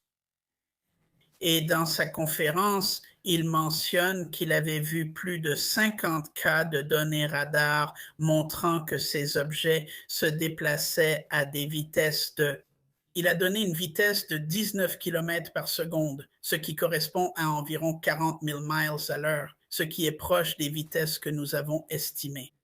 J'ai estimé cela dans l'article que j'ai écrit sur le Tic-Tac-Pan dans l'affaire Nimitz. Donc, 40 000 pour être en orbite, la station spatiale va à environ 17 000 miles à l'heure. Et je pense que sur le chemin vers la Lune, je crois que la vitesse maximale à laquelle notre Artemis allait était quelque chose comme 25 000 miles à l'heure dans cet ordre de grandeur. Donc, les ovnis vont plus vite qu'Artemis, n'est-ce pas? Et en fait, les ovnis ont essentiellement été mesurés à des vitesses comparables à celles de la sonde New Horizon que nous avons envoyée vers Pluton. Celle-ci allait à environ 40 000 miles à l'heure. Ceci est connu depuis les années 50. Donc, Hermann Oberth, qui était le mentor de Wernher von Braun et travaillait sur notre programme de fusée, le savait déjà dans les années 50. Et il ne pouvait pas être la seule personne à avoir eu accès à ces données, donc quelqu'un sait cela depuis longtemps. Et ils ont dissimulé cela pour une raison quelconque. Et il y a probablement de nombreuses raisons à ce stade de le dissimuler. Il craignait de choquer le public parce qu'en 1947, le public n'aurait pas été prêt pour une idée pareille. Et on sort tout juste de la Seconde Guerre mondiale. Et maintenant, on a un autre problème encore plus grand, n'est-ce pas? Il y a des extraterrestres qui sont plus avancés que nous tous. Oui, les Américains, personne n'était prêt pour ça. La question est, les Américains sont-ils prêts maintenant? Je ne pense pas que qui que ce soit prêt pour ça, vraiment. Je pense que ça va bouleverser beaucoup de choses de façon assez imprévisible. Ce sera un peu comme le COVID. Ça va toucher plusieurs institutions de manière imprévisible et au final, ça va casser beaucoup de choses. Et je pense que ce sera plutôt perturbateur. Eh bien, il n'y a pas de force unificatrice. Il n'y a aucun moyen de comprendre comment interagir. Nous ne connaissons pas les motivations. Le virus, au moins, on comprend sa motivation, se répliquer et se propager. Oui, c'est un problème, je veux dire, et la question est, qu'est-ce qu'ils vont découvrir? Nous ne savons pas tout ce qui est connu. Et d'après ce que j'ai compris en parlant avec des gens de l'intérieur, vous savez, qui peuvent partager certaines choses, je ne pense pas qu'on en sache tant que ça. Je doute qu'ils puissent répondre à beaucoup de vos questions. Je ne pense pas que ce soit vraiment connu. J'ai interrogé Lou Elizondo lors d'une réunion de scientifiques et de membres du gouvernement. Et l'une des questions était « Combien d'engins non humains opèrent sur Terre à un moment donné ?» C'est un chiffre approximatif, non? Est-ce 10, 100, 1000, 10 000? Il n'a pas pu répondre à cela. Ils ne le savent probablement pas. Ils ignorent même les réponses simples, celles que vous aimeriez connaître. Et je pense que ça va poser problème lors de la divulgation parce que ça va soulever tellement de questions auxquelles personne n'a de réponse. C'est pourquoi les scientifiques auraient dû être impliqués dès le début. Il y a eu beaucoup de discussions à propos de Three Eye Atlas. Nous avons pu parler avec Avi Loeb. Quel est votre point de vue sur la particularité de cet objet en particulier? Nous devrions étudier ces phénomènes intensivement. C'est un objet interstellaire. Rassemblons toutes les données possibles à son sujet. Non, les astronomes disent simplement que c'est une comète. Vous ignorez si c'est une comète et à quoi elle ressemble, mais elle est clairement différente. Il y a beaucoup de différences et c'est quelque chose d'étrange. Il a tout à fait raison à ce sujet. Il y a plusieurs anomalies et nous devrions les suivre d'aussi près que possible. Elles doivent être étudiées de près. L'une des principales anomalies est qu'il ne contient que 4% de vapeur d'eau après son passage autour du Soleil, ce qui est bien trop peu. Exactement. Ce n'est clairement pas une comète. Les comètes sont de grosses boules de neige sales contenant du nickel et du fer. Il y a eu à un moment donné un processus qui a permis de séparer le nickel du fer, ce qui est difficile à faire. Alors pourquoi est-ce le cas? Oui, ce sont toutes des questions auxquelles il faut répondre. Je suis totalement d'accord avec lui. Oui, il est écrit ici qu'il contient du nickel, mais pas de fer, ce qui est vraiment étrange parce que le fer et le nickel se trouvent ensemble dans la nature, ce que beaucoup de gens ignorent. Ils sont adjacents dans le tableau périodique et les séparer nécessite un processus très difficile. Donc tu te demandes, est-ce que ça s'est produit naturellement? C'est difficile d'imaginer que ça se produise naturellement. Donc maintenant, tu te retrouves à te demander, tu sais, peut-être que ce n'est pas un objet naturel. Et puis, si ce n'est pas un objet naturel, il y a une forme d'influence extérieure. Tu te dis, bon, ne tirons pas de conclusions hâtives, mais qu'est-ce que c'est? Ouais. L'autre chose qui est étrange pour ceux qui n'ont pas suivi, c'est qu'il a à la fois une queue et une anti-queue en même temps. Qu'est-ce que ça veut dire? Donc, les comètes ont généralement des queues. C'est de la matière qui est soufflée par les vents solaires. Et en fait, il y a deux queues. Il y a une queue ionique qui concerne les particules chargées allant dans une direction et puis les particules non chargées allant dans une autre direction. Donc, mais c'est ce qu'on appelle généralement la queue. Maintenant, une antiqueue part devant l'objet, ce que les comètes n'ont pas. Alors, pourquoi y a-t-il une antiqueue? Il n'est pas facile de comprendre pourquoi cela existe. Est-ce qu'on voit d'autres objets qui ont des antiqueux? D'où vient notre compréhension d'une antiqueux? Je ne pense pas qu'il y ait d'autres objets avec des antiqueux. Je n'en avais jamais entendu parler avant.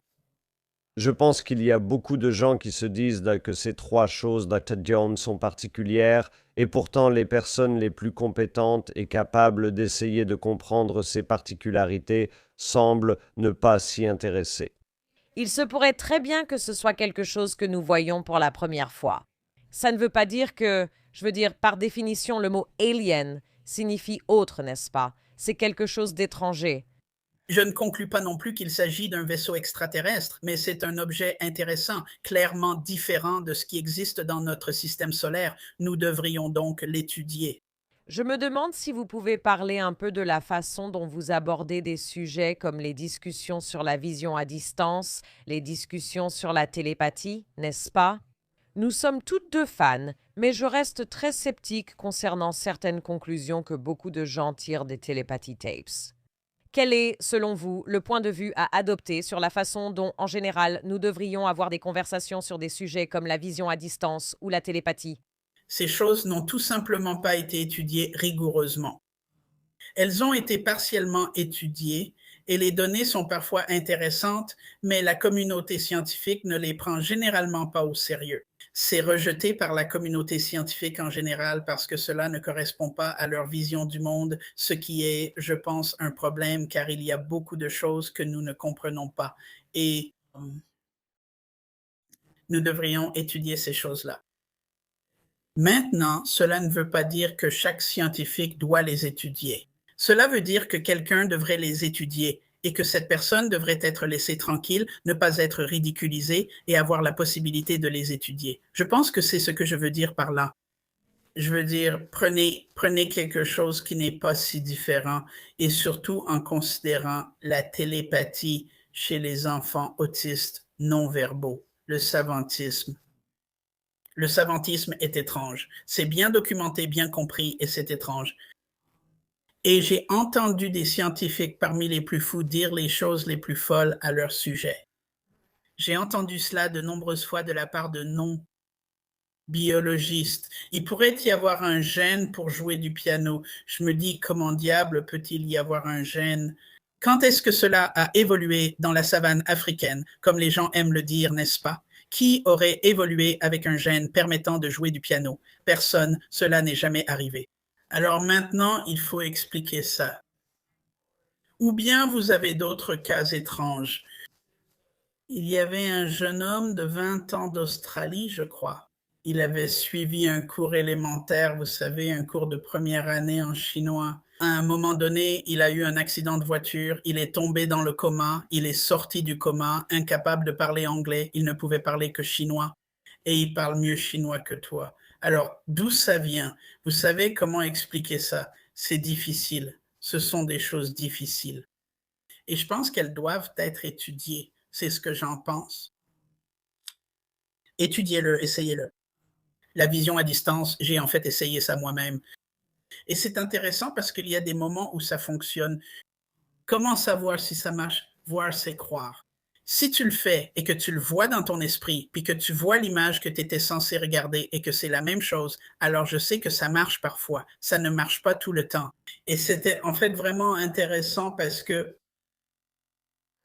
J'avais cette appli sur mon téléphone. J'utilisais l'appli de vision à distance. Et quand je jouais juste avec pour commencer, je me suis dit, eh bien, voyons si ça marche. Je vais juste essayer. D'accord, pourquoi pas?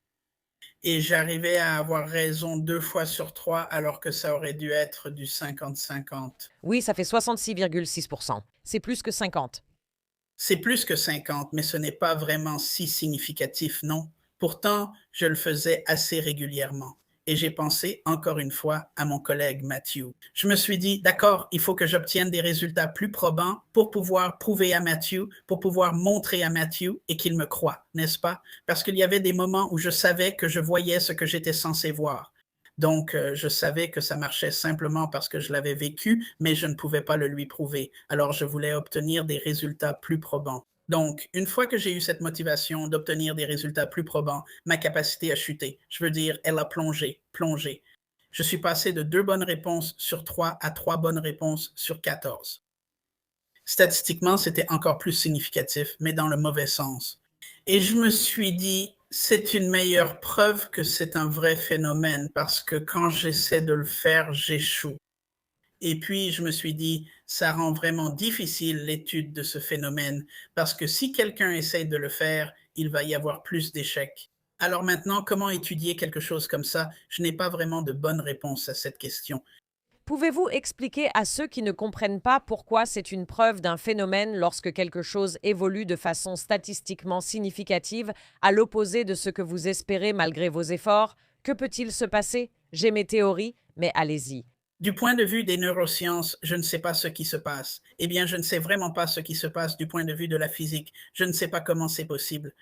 Et en fait, je doute fortement d'être en train de faire de la vision à distance sur un fichier JPEG, un fichier encodé en JPEG sur un ordinateur. Je ne pense pas du tout que ce soit ce qui se passe. Je pense qu'en réalité, c'est plutôt comme voir mon téléphone dans le futur.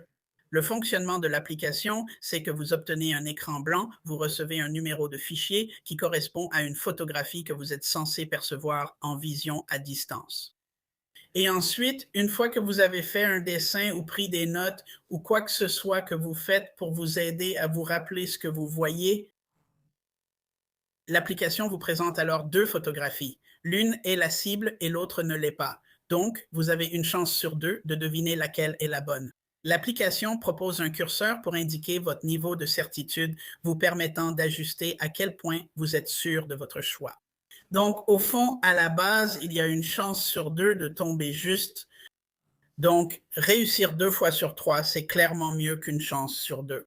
Mais se tromper, n'avoir raison que 3 fois sur 14, c'est bien en dessous de ce à quoi on s'attendrait en devinant au hasard. Donc, Tu viens de présenter la possibilité que tu accèdes d'une certaine manière à une image du futur. C'est incroyable, non?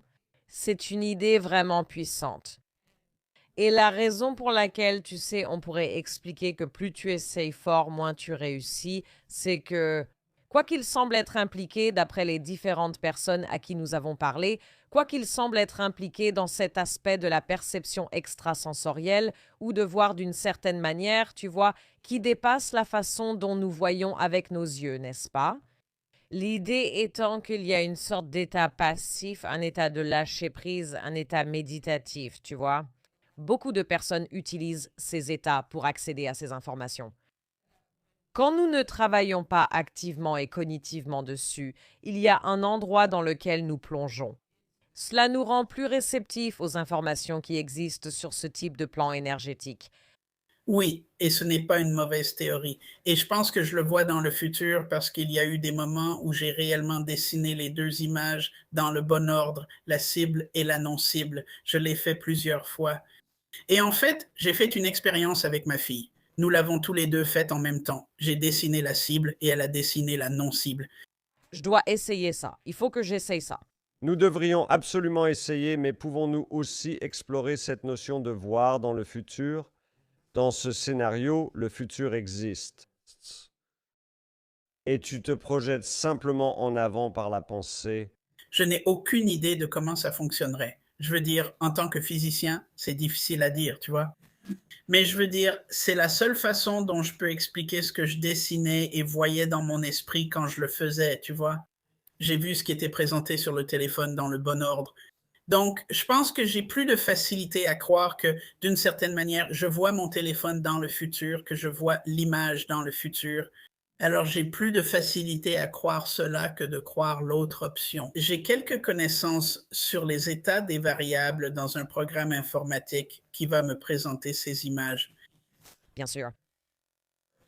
En gros, qu'est-ce qui est le moins incroyable? Qu'est-ce qui est le moins incroyable? Et voir dans le futur, pour moi, ça semble un peu moins incroyable, mais peut-être que ça ne l'est pas. Je ne sais pas. Voilà. Je pense qu'il y a aussi une complication intéressante ici, c'est que c'est présenté par un ordinateur, contrairement, vous savez, aux exemples de vision à distance dont nous avons entendu parler, où il y a eu des médiums et des intuitifs militaires qui utilisaient cela pour résoudre des crimes ou recueillir des renseignements. C'était avant l'ère de l'informatique, et ce qu'ils faisaient, c'était d'essayer de se connecter au champ ou à la conscience d'un individu ou d'une organisation pour obtenir des informations. Penser que l'ordinateur va envoyer quelque chose et se demander quelle est la probabilité que ce code numérique fonctionne semble plus compliqué si l'on imagine que la conscience existe sur plusieurs plans. La conscience de l'ordinateur paraît plus difficile à percer. Oui, j'aurais du mal à imaginer comment cela va fonctionner. Comment est-ce que je perçois ça? Comment puis-je obtenir des informations sur l'état des variables à l'intérieur d'un ordinateur? Je veux dire, il s'agit de la quantité de charge sur certains transistors à l'intérieur d'un ordinateur qui possède des milliards de transistors. Ce serait étrange, oui. Non, l'explication la plus logique, puisque nous parlons à une professeure de physique, c'est que le temps n'est pas linéaire et qu'il existe des moyens d'accéder au temps dans le futur et de ramener cette information dans le présent. C'est l'explication la plus logique. Ce qui est difficile parce que je ne sais pas comment cela fonctionnerait, mais ça semble quand même plus facile. Oui. Pourquoi tu y crois? Qu'est-ce qui s'est passé dans ta vie qui te fait croire qu'il y a quelque chose au-delà de la réalité concrète de notre existence à laquelle on est programmé à croire? Comme Jeff Krepel l'appellerait, j'ai eu un déclic. J'ai eu un déclic à un moment donné où nous avons vécu une expérience où ça a tout bouleversé. Oh. Je me couchais très tard. Mon fils Henri avait presque 2 ans. Il savait marcher et parler un petit peu, n'est-ce pas? Nous avons retiré un côté du lit à barreaux et abaissé le lit pour qu'il puisse y entrer et sortir. Nous avons donc mis une barrière à la porte pour éviter qu'il ne sorte la nuit et ne se blesse. Donc, nous avions une barrière à la porte. Et parfois, il se tenait près de la barrière, mais il n'avait que 2 ans. Donc, il était comme ça, tu vois. Il regardait à travers la barrière. Donc, je me couchais très tard un soir, et je vais vous donner toutes les précisions. Je passais d'une pièce très éclairée à un couloir sombre. Il est 2 heures du matin, je suis à moitié endormi, je suis fatigué, et je suis vraiment fatigué, et je descends le couloir. Et je vois ce que je pensais être Henri debout à la barrière. Et en m'approchant, je me rends compte que ce n'est pas un garçon de 2 ans, c'est un garçon de 5 ans. Le gamin a bien la poitrine et les épaules au-dessus de la barrière, tu vois. Avez-vous un autre enfant à la maison? Non, juste un. À l'époque, c'était juste mon fils Henri, donc c'est juste lui. Il est censé être au lit. Dans sa chambre, il y a ce garçon, un garçon de 5 ans, qui se tient debout. Je suis déconcerté et inquiet. Je m'approche de lui. Je dis, Henri, c'est toi. Qu'est-ce que tu fais, Henri? Et l'enfant ne me regardait pas. Il regardait un peu sur le côté. Et je me suis retrouvé de l'autre côté du couloir en face de lui. Je veux dire, un couloir, c'est large comment? 4 pieds? Non. Donc, je suis littéralement à 1,20 m de ce gamin. Et ce n'est clairement pas mon fils. C'est un garçon de 5 ans. Il a les cheveux noirs. Il porte une chemise blanche à manches longues. Il regarde sur la gauche et j'ai dit Henri, et à ce moment-là, j'ai eu peur parce que je ne comprenais pas ce qui se passait. Alors j'ai croisé les bras comme en position de défense et je me suis appuyé contre le mur. Je dis Henri, c'est toi, ça va? Et le garçon me regarde, il a les yeux grands ouverts, il a l'air effrayé, le garçon a peur et il me regarde. Et je crois que ça m'a encore plus fait peur. Il me regarde, il est juste effrayé et il ne dit rien. Mais il a fait le geste le plus étrange. Il a fait ça. Il tenait la grille et il a très lentement lâché la barrière. Avec le recul, je crois qu'il évitait les mouvements brusques. Et puis, il recule simplement dans l'ombre avec ses mains comme ça, n'est-ce pas? Et il recule dans l'ombre. Et moi, je me dis, d'accord. Puis l'instinct parental prend le dessus. Le père prend le dessus. Il y a un inconnu dans la chambre de mon enfant. Toute la situation change, n'est-ce pas? Et j'étais là. Qui est ce gamin? Je cours vers la porte. Je saute littéralement par-dessus la barrière, prêt à attraper un enfant de 5 ans, et il n'y a personne. Il n'y a personne. Je regarde autour de la pièce. Je vais voir Henri. Henri dort dans son lit. Il est bien bordé. Je regarde partout. Je regarde sous le lit. Je regarde dans les tiroirs de la commode. Je fouille dans le placard. Il n'y a personne dans cette pièce. Et là, je me dis, écoute, Kevin, il est 2 heures du matin. Tu dois aller te coucher. Tu es à moitié endormi. Tu hallucines. Va juste te coucher. Tout va bien. Alors, je vérifie encore une fois Henri. Il va bien. Je quitte la chambre et je vais juste à côté, dans la salle de bain. La salle de bain est adjacente. J'aurais déjà brûlé la maison avec tout le monde dedans. J'aurais dit notre existence sous cette forme, c'était fini. Je me suis juste convaincu que j'avais halluciné, non? Je suis juste en train de rêver les yeux ouverts, c'est tout. Donc je vais à côté, dans la salle de bain, et je me brosse les dents. Et tout à coup, j'entends Henri commencer à crier « Maman, papa, à l'aide, à l'aide !» Et là, je sors en courant de la salle de bain, je saute à nouveau par-dessus la barrière pour la 2e fois. Henri, qu'est-ce qui ne va pas? Il est assis dans son lit, très bouleversé, en pleurs. Je lui redemande et il répond « Papa, il y a quelqu'un dans ma chambre. » Non. Au début, j'ai eu peur et je disais « Non, il n'y a personne dans la chambre. T'as vérifié. » Tu as halluciné. Et j'ai dit « Henri, ce n'était pas, il n'y avait personne dans la chambre, c'était moi. J'étais là il y a quelques minutes et je suis venu voir comment tu allais. C'était moi. » Et il dit « Ben non, papa, ce n'était pas toi. C'était un garçon. Il y a un garçon dans ma chambre. » Non, Kevin. J'ai dit « Oh non, tu ne peux pas dire ça. Ce n'est pas cool. Ce n'est vraiment pas cool. » Et ouais, il y a un garçon dans ma chambre. Et moi, et puis j'ai peur. Je me dis « Mais maintenant, je ne sais plus ce qui se passe. » J'ai encore peur et ça ne m'est même pas arrivé. J'ai demandé « Et il t'a fait du mal? » Non. Alors pourquoi es-tu bouleversé? Je ne sais pas. Il y a un garçon dans ma chambre. J'ai demandé ce qu'il faisait. Et il répond « Debout. » Et j'ai dit « Où est-ce qu'il était debout? » Près de la porte. J'ai dit « Merde, je l'ai vu debout là. J'ai aussi vu un garçon debout d'ici il y a 3 minutes. » Alors j'ai dit « D'accord, tu veux que je dorme ici avec toi ce soir? » Il répond « Oui, s'il te plaît. » Alors je suis allé dans le couloir pour prendre un matelas gonflable au cas où il aurait besoin que quelqu'un dorme avec lui. J'ai mis le matelas gonflable près de son lit. Je me suis allongé, il l'était aussi, et je lui caressais le dos pendant qu'il s'endormait. Soudain, il fronce les sourcils et dit « Le voilà, papa, il est juste derrière toi. » Je me retourne et il n'y a personne. Je me retourne et je dis « Henri, je ne vois personne. » Et il dit « Danny, je ne sais pas. Il était là, c'est comme s'il était là avant et puis il n'était plus là. » Et j'ai dit « C'est bon, on s'en va, j'en ai fini. » Tu habites encore dans cette maison? Non, plus maintenant. Dieu merci. Je l'ai emmené dans notre chambre, mis dans notre lit. Ma femme s'est un peu réveillée et a demandé pourquoi j'étais là avec Henry. Et j'ai dit, il dort ici avec nous ce soir et je ne veux pas en parler avant le matin. C'est tout. Il s'est levé avant nous. Elle lui a demandé ce qui s'était passé. Il a raconté. Ensuite, je me suis réveillée. Elle m'a interrogé et j'ai raconté aussi. Oui. Et ensuite, elle t'a divorcé et a brûlé la maison. Non, elle ne l'a pas fait. Mais qu'est-ce que c'était? Qu'est-ce qu'elle a dit? Finalement, on a déménagé. Je veux dire, ça l'a un peu effrayée. Elle avait 2 personnes qui lui racontaient la même histoire. Et c'était ça, et c'est ça qui m'a brisé, le fait qu'il ait vu la même chose. Et maintenant, qu'est-ce que tu fais? Et je l'ai fait. J'en ai parlé à quelques collègues du département de physique car j'étais bouleversé. Je ne veux surtout pas attirer l'attention là-dessus. Ce n'est certainement pas ça. J'étais inquiet parce que maintenant, dans mon esprit, une personne peut simplement apparaître dans la chambre de mon fils à tout moment. Comment tu gères ça?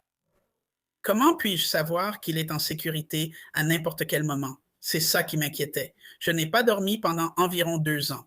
Littéralement, je restais éveillé toute la nuit à aller vérifier qu'il allait bien. Et ensuite, j'allais dormir. Je donnais des cours l'après-midi et je dormais simplement le matin avant d'aller donner mes cours.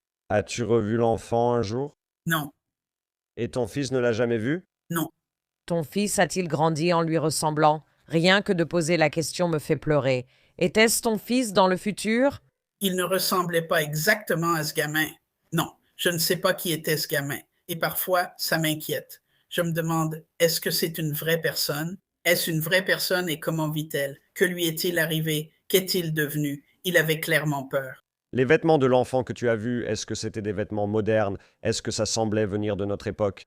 Ça n'avait pas l'air moderne, ça avait l'air différent, mais je ne pense pas que c'était forcément ancien non plus. C'était juste différent. Est-ce que tu es à l'aise de dire je suis physicienne et j'ai vu un fantôme? Je ne dis pas ça parce que j'ignore ce qu'est un fantôme, donc je ne peux pas affirmer que c'en était un. Je peux seulement te raconter ce qui s'est passé. Et je suis à l'aise d'en parler aux gens parce que c'est arrivé et j'ai dû y faire face. C'est vraiment une nuance importante. Tu sais, ce que tu sais, c'est qu'il s'est passé quelque chose. Tu ne sais pas comment l'expliquer. C'est ça. Mais, et on aurait pu, si ton fils n'avait pas rapporté ce qu'il a rapporté, on aurait très facilement pu dire que tu avais, disons, un premier épisode d'une expérience hallucinatoire, tu sais, de somnambulisme. Je m'étais totalement convaincu de ça au moment où je suis allé aux toilettes. Je me suis dit, je suis clairement en train d'halluciner. Va juste te coucher. C'est ça. Et même si ça ne t'était jamais arrivé, ça aurait pu être une apparition tardive à l'âge adulte, tu sais, d'un schéma qu'on voit très rarement. Tu comprends? Donc tout ça, ce sont toutes les choses impossibles, impossibles, impossibles. Mais le fait est que tu as maintenant vécu une expérience humaine que personne n'a le droit de te dire que tu n'as pas vécu, parce que tu as entendu ton fils raconter que tu l'as vécu. Est-ce que certains détails ont pu changer? Oui, mais nous ouvrons une porte, n'est-ce pas, à ce genre de possibilités?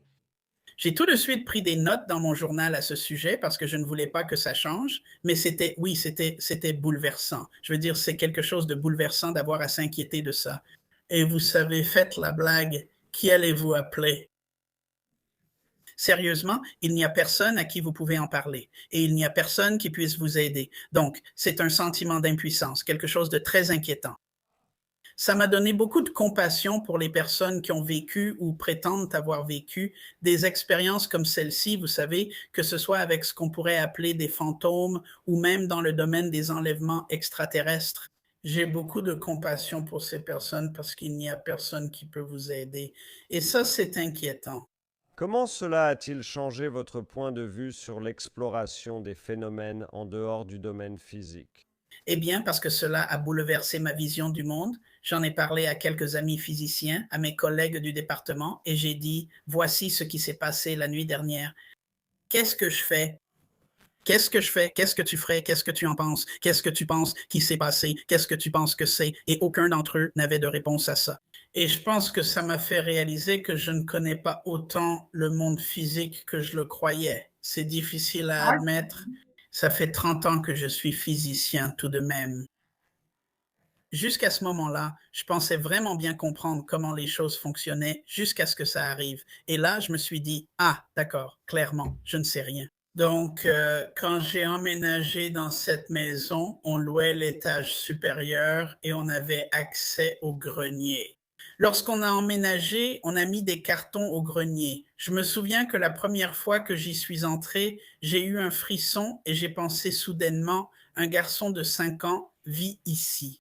Et je me suis dit, oh Kevin, ne te fais pas ça, tu vas te faire peur tout seul, c'est idiot. Je me suis réprimandé. Et je détestais monter dans le grenier parce que j'avais toujours l'impression d'être observé. Et je n'aimais pas le grenier. Et donc, si ma femme voulait que je prenne quelque chose dans une boîte du grenier, je ne remettais pas la boîte dans le grenier. Je la laissais simplement sur les escaliers. Et au bout d'environ 9 mois, les escaliers étaient complètement encombrés. Et un jour, elle a découvert ça. Elle a vu les boîtes et je ne voulais pas admettre que j'avais peur du grenier. Alors elle me demande pourquoi toutes ces boîtes sont là et j'ai menti. Je lui ai dit que j'avais vu une chauve-souris dans le grenier et donc oh d'accord, ne va pas dans le grenier. Je fais oui, je n'irai pas dans le grenier. C'est parfait. Waouh, oui. J'avais un étrange pressentiment sur le grenier, mais c'est le seul lien. Le garçon de 5 ans là-haut avait-il un rapport avec l'autre garçon de 5 ans que j'ai vu là-bas? Est-ce pour ça que j'ai halluciné sa présence? Mais non, je n'ai pas halluciné sa présence. Donc c'est difficile à comprendre. Et quelqu'un m'a suggéré, eh bien, peut-être que c'est une hallucination partagée. J'ai répondu, mais ça non plus, ça n'existe pas. Ce n'est pas ça, c'est tout un autre phénomène auquel on ne croit pas non plus. Donc oui, c'est compliqué. Je ne sais pas. Alors j'ai demandé à mon propriétaire parce que je savais qu'il avait vécu là-haut pendant un certain temps. Et finalement, 10 ans plus tard, je lui ai envoyé un email et je lui ai demandé: Est-ce que ça t'est déjà arrivé? Nous avons eu des expériences étranges dans cette maison. Est-ce qu'il t'est arrivé quelque chose d'étrange? Et il a dit qu'un jour, entre deux locataires, il était en train de peindre. Et tu sais, l'endroit était complètement vidé. Donc, il était juste en train de peindre. Et quand il a été temps de partir et de fermer la maison, il n'a pas pu retrouver ses clés. Il a cherché partout dans la maison, mais les clés n'y étaient pas. Il pensait les avoir laissées sur le comptoir de la cuisine, mais elles n'y étaient pas non plus. Il a cherché à plusieurs reprises sans succès. Et finalement, il a eu une pensée étrange. Il s'est dit qu'il devrait vérifier le grenier. Et il n'était pas monté au grenier, mais il a décidé d'aller vérifier. Il est donc monté à l'étage, a ouvert la porte du grenier et les clés étaient là, posées sur une boîte juste devant la porte. Et il a dit que cela s'était produit 2 fois. C'est ce qu'il m'a raconté. Qu'en penses-tu maintenant? Nick, tu as eu le temps d'y réfléchir. Je ne sais pas quand cela s'est passé, mais ça fait au moins combien d'années? Eh bien, il avait 2 ans. Il en a 18 maintenant. Donc, c'était il y a 16 ans. Donc, ça fait 16 ans. Tu as exploré bien des aspects de l'inconnu. Je pense que le débat culturel autour de l'extrasensoriel a changé. Que retires-tu de cette expérience aujourd'hui? À ton avis, qu'est-ce qui s'est vraiment passé? Je ne sais pas ce qui s'est passé. Et quand j'y pense, je m'inquiète plus pour le garçon que pour tout le reste, parce que s'il était une vraie personne d'une certaine manière, sous n'importe quel aspect, ou une vraie conscience, alors je m'inquiète pour lui. Je veux dire, il était clairement effrayé. Peut-être qu'il a eu peur à cause d'un adulte dans sa chambre. Exactement. Je veux dire, il aurait pu apparaître. Je veux dire, et s'il était peut-être même en train de rêver, de faire un rêve lucide et qu'il apparaît dans une pièce étrange, puis cet homme s'approche et l'appelle Henri, et puis, tu sais, il se jette sur lui. Je veux dire, pour l'enfant, ça aurait pu être terrifiant et je m'inquiète. Je crois que je m'inquiète plus de ça maintenant que de quelqu'un qui disparaît dans la maison. Mais mon fils a maintenant 18 ans et ce n'est plus un bébé de 2 ans, donc c'est différent aussi. Il peut voir et gérer ses propres fantômes. Non, mais je trouve intéressant de voir à quel point le contenu émotionnel de ce genre d'expérience reste présent. Parce qu'en fait, ces expériences n'existent pas seulement sur un plan physique. Elles existent aussi sur un plan énergétique et émotionnel. Cette expérience a laissé une empreinte sur toi. Et je pense que c'est pour ça que je suis plus compréhensif envers les personnes qui ont vécu ce genre d'expérience. Je les écoute et tu sais, est-ce que je les crois toujours? Non, non, pas toujours. C'est parfois dur à croire, mais qui suis-je pour juger? Il m'est aussi arrivé quelque chose de bizarre. Donc oui, peut-être qu'ils ont vécu quelque chose d'étrange. Je pense qu'un peu plus d'acceptation, on pourrait tous faire preuve d'un peu plus d'acceptation, je crois. On pourrait peut-être apprendre quelque chose. Bien dit. Docteur Kevin Canu, merci beaucoup d'être ici, d'avoir partagé aussi ouvertement. C'était vraiment agréable. Nous vous apprécions énormément et nous vous sommes très reconnaissants pour le temps que vous nous avez accordé aujourd'hui. Merci beaucoup pour l'invitation, j'ai apprécié ce moment. Ce qui lui arrivait dans cette maison fait-il écho à ce qui pourrait se passer ici sur Terre? Les humains ont emménagé dans une maison déjà occupée et les véritables résidents se cachent dans l'ombre. Ils surgissent de temps en temps, agacés par les nouveaux occupants qui saccagent un peu l'endroit et font beaucoup de bruit. Parfois, il faut un peu les secouer. Et c'est essentiellement ce qui s'est passé avec lui et sa maison. Ce gamin vivait déjà là-bas. Je veux dire, Il n'avait pas à emménager là. Il devait organiser une cérémonie pour le renvoyer et l'aider à passer de l'autre côté. Il était un peu coincé. tu sais pourquoi la planète sur laquelle on vit est principalement composée d'eau? Parce que c'est là que vivent les extraterrestres. Et nous, on sort de l'océan tranquillement grâce à notre propre processus d'évolution indépendant. Et nous décidons de détruire toute la planète parce que nous voulons des calculs d'IA plus rapides. Peut-être qu'on a été chassé de l'océan, pas sorti calmement. Il n'y avait pas de place pour nous tous dans l'océan. On s'est fait chasser de l'océan, d'où les têtards. En gros, nous sommes le tétard des êtres vivants de cette planète. Peut-être que la prochaine phase de l'évolution pour l'humanité, c'est de retourner dans les océans. Quoi qu'il y ait là-dedans, ça peut bouger à des vitesses incalculables. Leurs engins en lévitation semblent émettre des radiations. Ils peuvent arrêter ou démarrer des voitures, sauf si elles sont diesel. Les radiations de leurs engins qui vivent sous l'eau n'affectent-elles pas les animaux? Par exemple, comment font-ils pour ne pas donner un coup de soleil à une baleine? Comment font-ils pour ne pas donner un coup de soleil à une baleine? Je veux dire, on pourrait poser cette question de plusieurs façons, mais j'y pensais, je vais revenir en arrière. Je vais revenir sur la mutilation de bétail à laquelle lui et ses camarades de classe avaient assisté. Et un professeur a dit « Oh oui, c'était probablement les extraterrestres, un professeur de physique. » Et il a dit que l'homme a quitté la pièce et qu'ils ont ri. Ils ont juste éclaté de rire, c'est ce qu'il a dit, je crois. Parce que l'idée qu'un professeur de physique dise « Oh oui, les mutilations de bétail existent » les faisait rire. Oui, ça arrive souvent, ce sont probablement des extraterrestres, et ils se sont moqués de lui au point de le faire quitter la pièce. Alors, que se passe-t-il avec les mutilations de bétail? Et j'ai mené quelques enquêtes indépendantes. La façon dont ces bovins sont mutilés, c'est une découpe précise au niveau chirurgical. Il y a des organes qui sont retirés sans aucun autre dommage aux organes environnants. C'est souvent l'ablation de la langue et des gonades, par exemple. Tu te souviens de ce qui s'est passé quand on était dans le jardin et qu'il y avait une collection d'organes d'animaux? Tu sais quoi? Je vais classer ça comme relevant de l'impossible parce que ce que j'ai dit, c'est qu'il n'y avait pas de sang. Il n'y a aucune preuve qu'un animal ait été tué ici. Même si l'animal avait été tué ailleurs, quel genre de prédateur pourrait découper des organes parfaitement et les transporter avec son bec, n'est-ce pas? Je pense qu'il vole comme un faucon sophistiqué. Et ensuite, ils vont déposer les organes à proximité des endroits où traînent d'autres animaux, comme les chiens et les cerfs qui traînent dans le quartier. Qu'est-ce qui a fait ça? Donc je parle des mutilations de bétail parce que c'est le genre de choses pour lesquelles on a envie de dire « Je ne sais pas, mais je reviens vraiment au point de départ ». C'est une première pour nous sur MBB. Mais je pense que ce sur quoi on devrait vraiment se concentrer, c'est sur qui a retiré ces organes. Nous avons une photo de ces organes que nous devrions proposer sur Substack.